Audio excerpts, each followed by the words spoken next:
G'day folks, Andy here from McDowall Manor.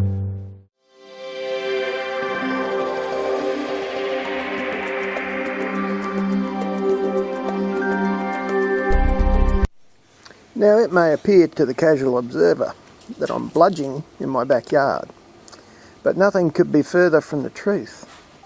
I am in fact reading an organic gardening magazine, so I'm contributing to my knowledge, whilst at the same time, and I know you'll find it hard to believe I'm multitasking because I'm only a man, but at the same time I'm supervising my free-ranging quails.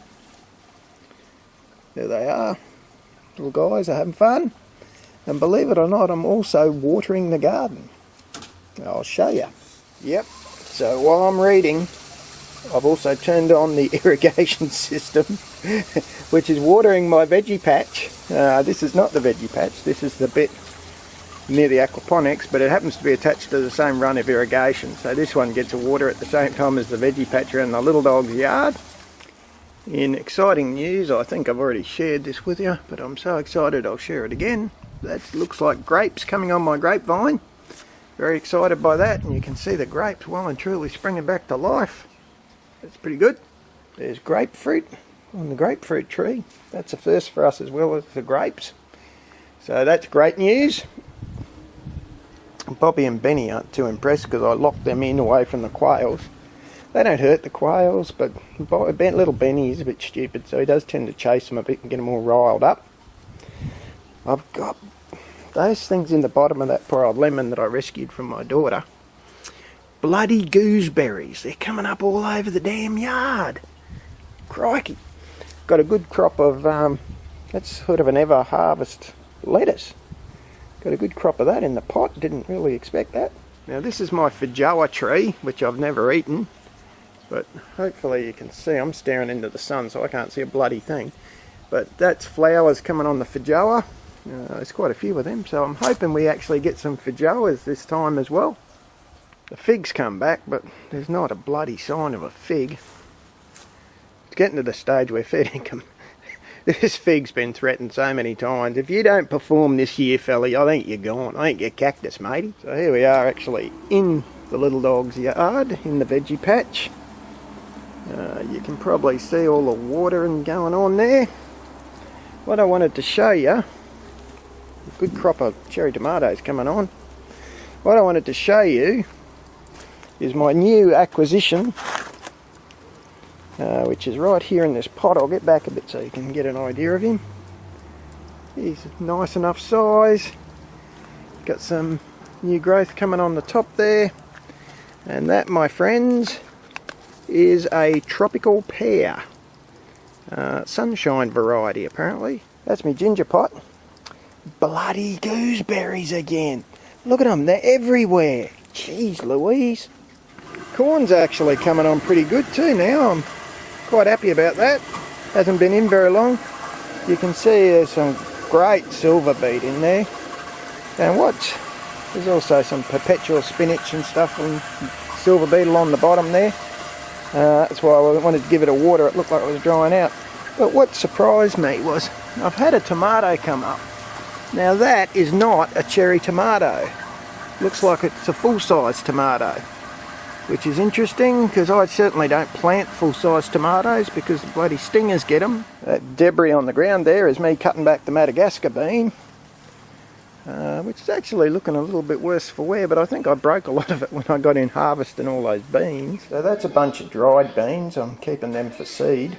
So that's the Aztec pie. You can see that's the big fat Madagascar beans in there.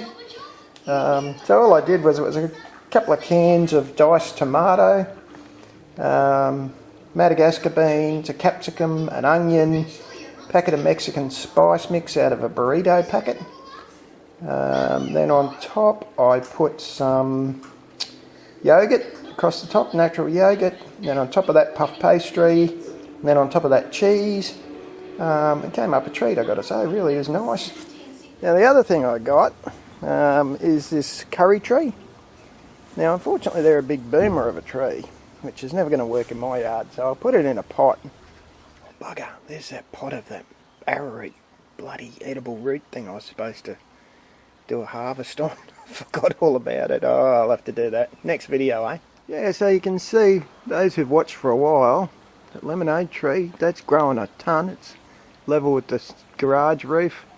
Lemon beside it's got fairly big. Grape's got a bit of decent growth on it. Little mandarin, which is one on the left, he's actually got a fair bit of, like he's increased by a third. The grapefruit's got a fair whack of size now compared to when it went in, certainly. Feijoa's also got a fair go on. That'll be why I'm starting to get some fruit out of these things. The snow pea did nothing. You can see it half dead in there. It's been taken over by a volunteer tomato, so that's okay. Oh, on the other side of it is those bloody cauliflowers that just refuse point blank to produce a cauliflower. I don't know what's going on. Crazy. They got great growth, nothing else, no sign of any edibles. Oh, that little guy down in there, that's an orange tree. It's a pipsqueak variety, so it's a dwarf. He's actually covered in oranges. I don't know whether he'll keep them on because he's pretty young, but we shall see. And of course the pomegranates have come back. I've got one on each side of the yard. I'm hoping to get some pomegranates this time. That'd be good. Oh, you gotta be kidding. That's a bloody gooseberry and a piece of grass. Look where it's growing. Jeez Louise, eh? Bloody aquaponics bed's continuing to take a beating from the bloody rats. I've moved 6 now. I've relocated. You can see the damage it's done. The spring onions are going quite well. I'm happy with them. Kangkong's starting to come back. Every bloody tomato I put in here. See that leafless stick over there? That was a tomato. Every tomato I put in here the rats eat. The buggers. But like I say, I've been using these cages to catch them. I've got 3 on the go at the moment. I tend to catch a rat at night. And in the chicken coop, there's actually 2. You can't see because of the bloody wire, but anyway, there's me 2 girls over there. 2 of the originals. Winnie, the Wyandotte. Oh, she's in the back. I can see her. You probably can't. She's still here. But look, there's no Big Bertha. No, Big Bertha hasn't met an untimely demise.